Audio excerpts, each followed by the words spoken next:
Hey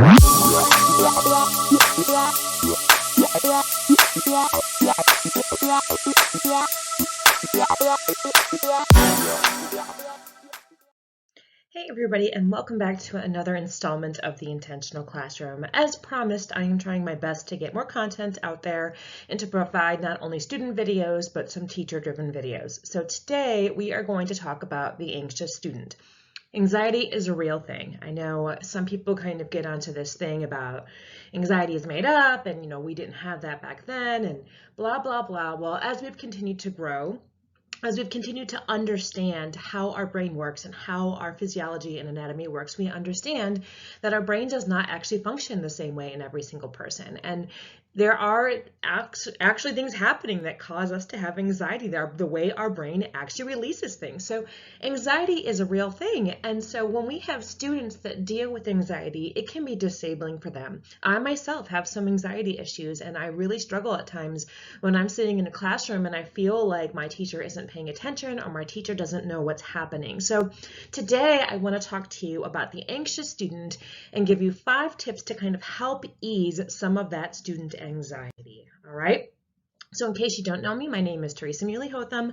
I'm the founder and CEO of the Intentional Classroom. I started this company to actually provide teacher training, and then found some avenues that, I realized that students needed some help too. So I've kind of created this side hustle of cosmetology exam reviews. So if you are a Cosmo teacher, that's a whole nother playlist that I have going on, but this is really meant for teachers.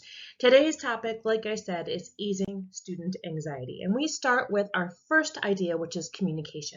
Because communication is the number one thing, right? You've heard that, you know that, but if we are not communicating clearly, it is like the biggest thing. Like if we're not communicating clearly, we're not only not easing anxiety, we're actually causing the anxiety, okay? Respond professionally and with respect. Now, I am known for responding too quickly. I don't always think about how I'm coming across. I don't always think about what the words that I choose and what they might mean to somebody else. I talk about this in my personal relationship with my husband. I mean, this is something that it really kind of permeates into my everyday life, but it really is something we have to think about. Respond professionally. Think about your word choice. I have some videos on the power of the pause and taking that moment to make sure that how we communicate to a student is with respect and that it's professional. Keep the smile on your face.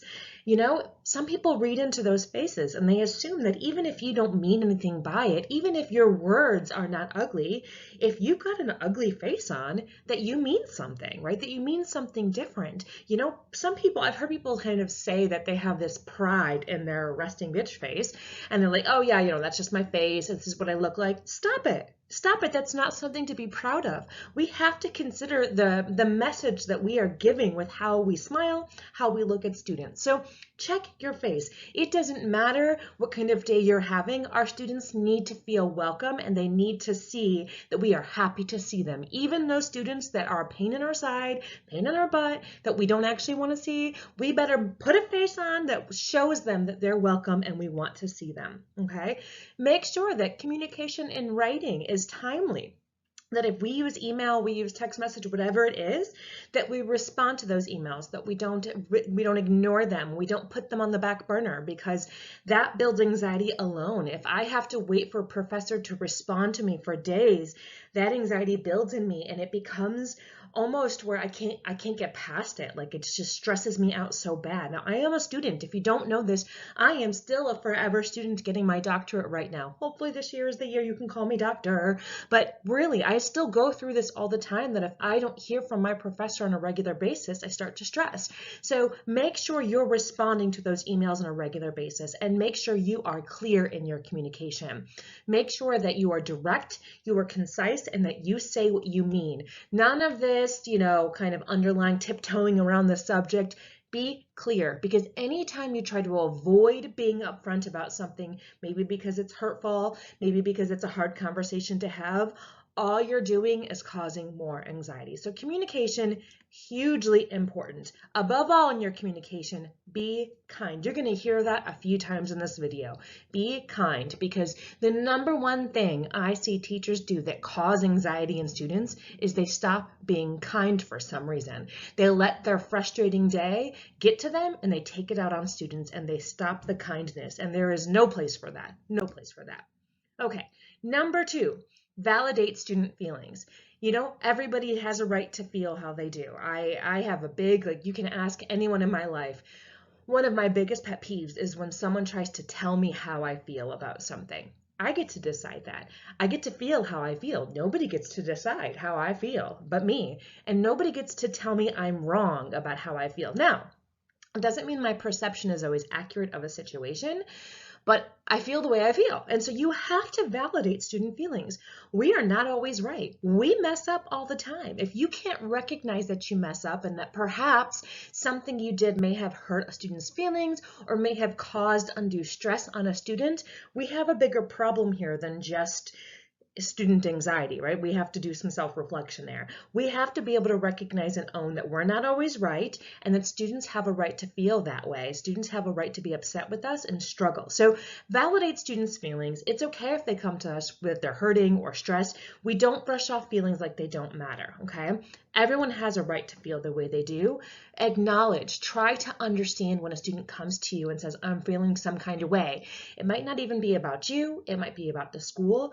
The big thing here is that we validate, we allow them to talk about it. We don't necessarily amp them up or like, yeah, exactly. We don't, nothing like that, but we have to allow them to speak their piece and to feel validated, like they've been heard, okay? So acknowledge and try to understand and practice your empathy, okay? So I've got some videos on empathy out there too.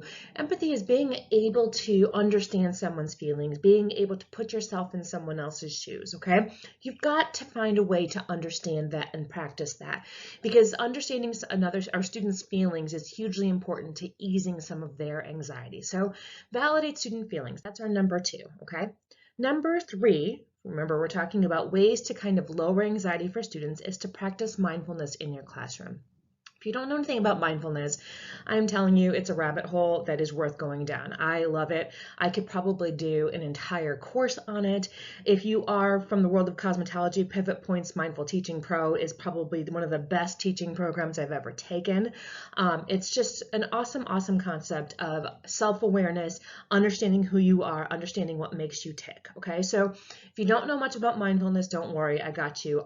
I'll do some videos on it, but practice mindfulness in your classroom for both you and for your students, okay? So when I was still in the classroom every day, I would actually start my lessons with some mindfulness. I would introduce it into my daily lesson. So we would start by doing some type of TED Talk or start by doing some type of journaling, some type of self-reflection where I would reevaluate my goals, reevaluate where I struggled, reevaluate where I did well that week so that I had an opportunity to reflect on where I needed to grow.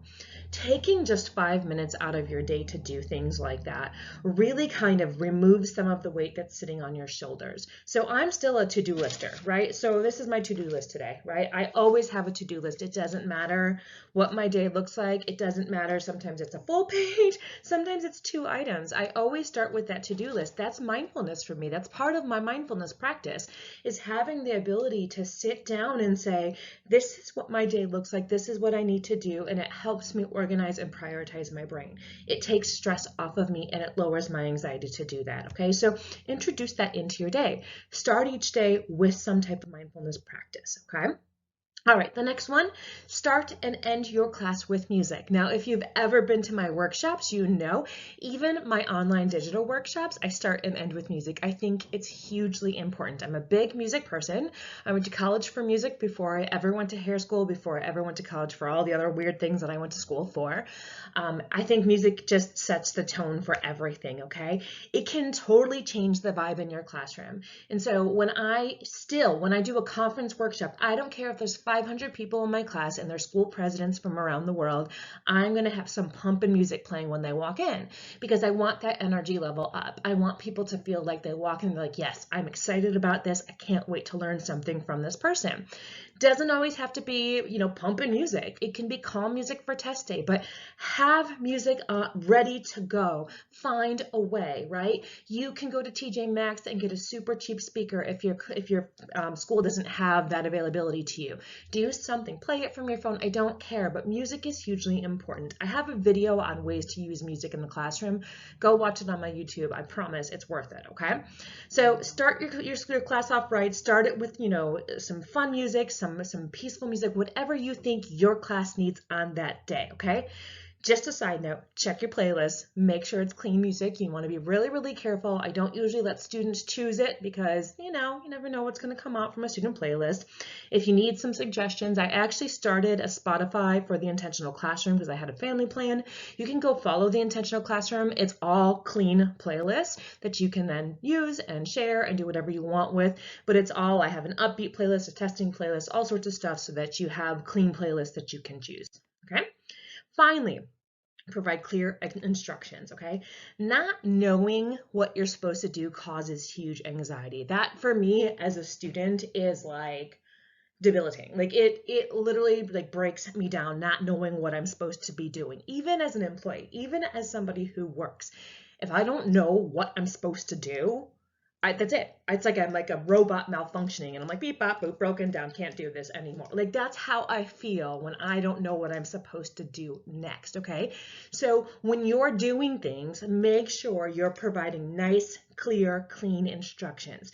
Here's the next thing. Provide them verbally and in writing. Why? We know there's different types of learners out there, right? So while somebody might be totally fine with you saying, hey, do this, this, and this, they'll hear you, they got it, they'll go.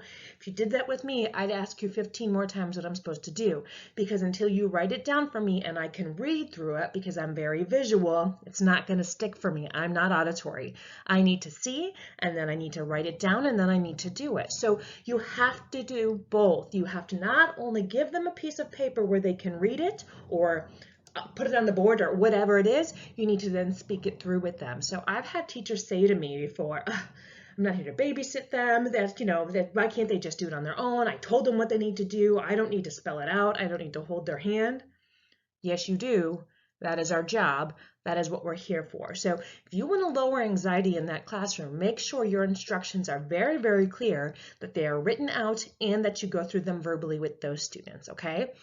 Students can only be as confident as the plan that you have for them. So if your plan isn't structured and confident and you don't know how to deliver it, the students don't either.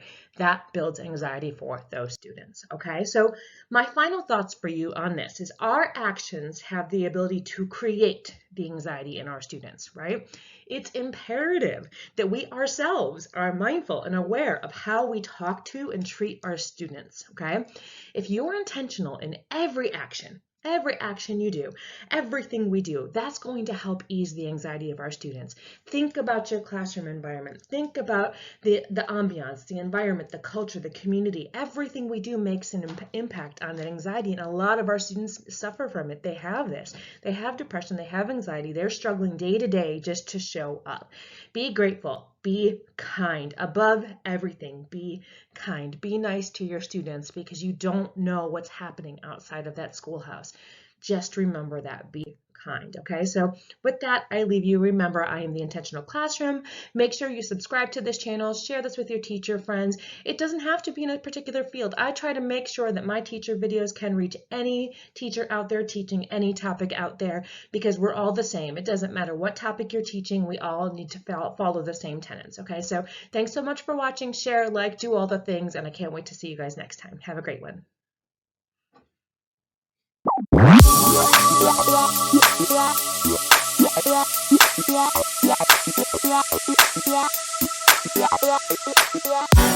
Yeah.